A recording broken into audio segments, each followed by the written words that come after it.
Bonsoir bien-aimés, bonsoir à tout le monde, shalom, shalom frères et sœurs dans la foi, j'espère que vous vous portez bien.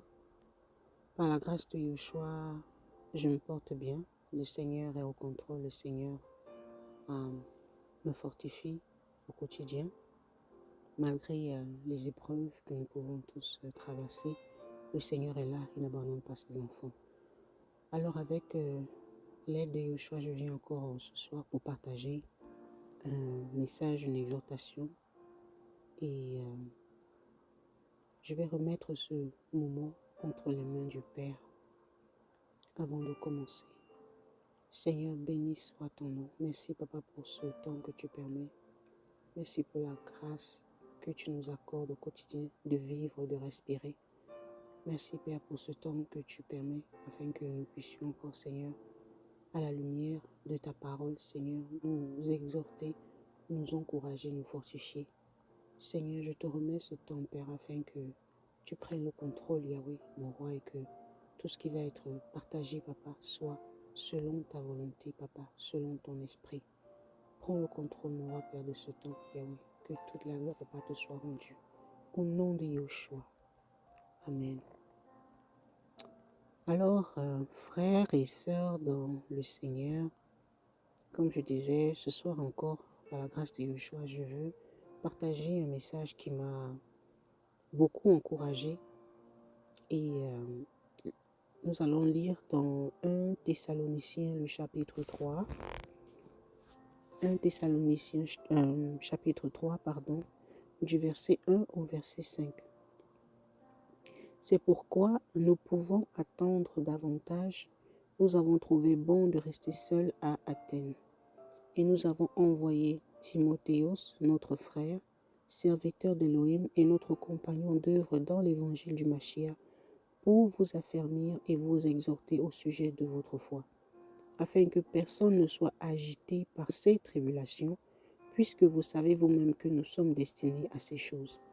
Car aussi, lorsque nous étions avec vous, nous vous prédisions que nous avons à subir des oppressions comme cela est aussi arrivé, et vous le savez.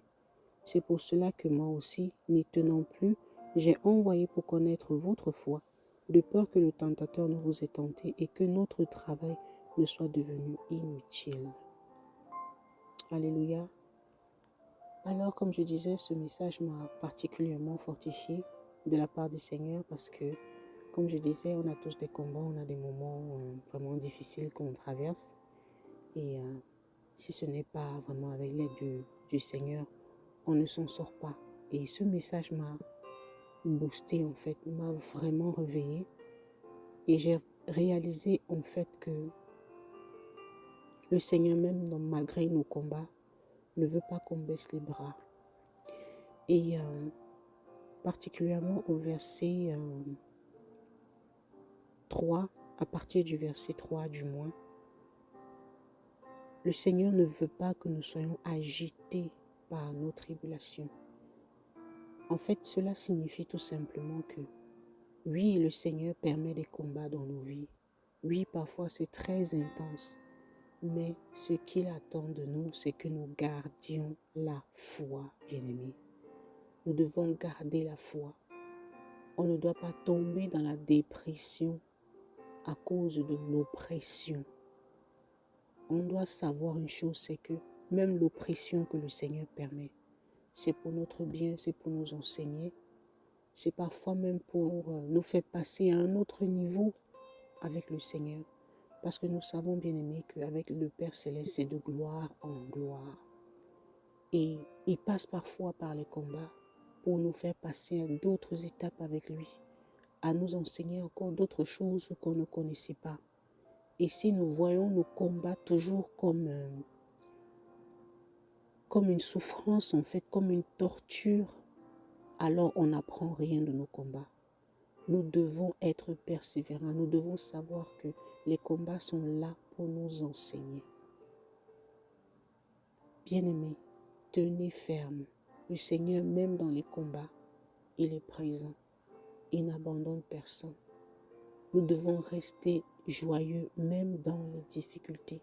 Savoir que c'est Elohim qui a le dernier mot. Parce qu'au verset 5, il est dit, c'est pour cela que moi aussi, n'y tenant plus, j'ai envoyé pour connaître votre foi, de peur que le tentateur ne vous ait tenté et que notre travail ne soit devenu inutile.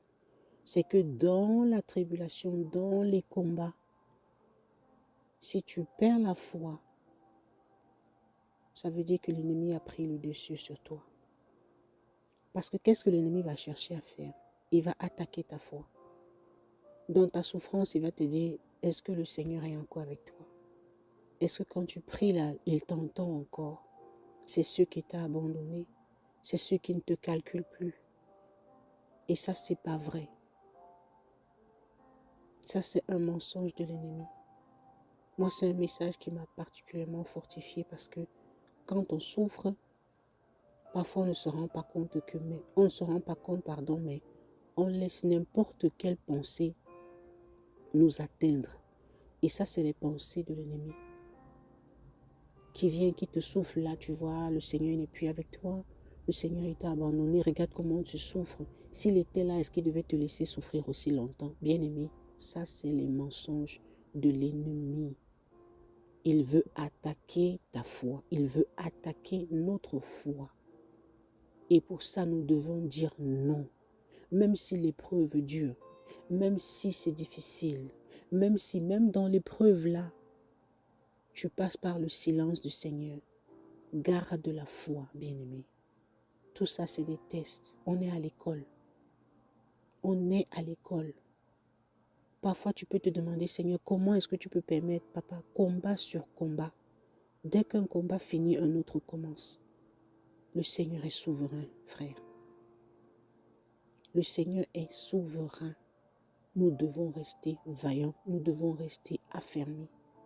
Et nous devons garder la confiance en notre Père. Alléluia. Parce qu'il est fidèle. Ne laissons pas l'ennemi venir déposer n'importe quelle semence dans nos cœurs parce que nous souffrons. Ne laissez pas l'ennemi venir vous souffler des mauvaises pensées parce que tu es dans les combats.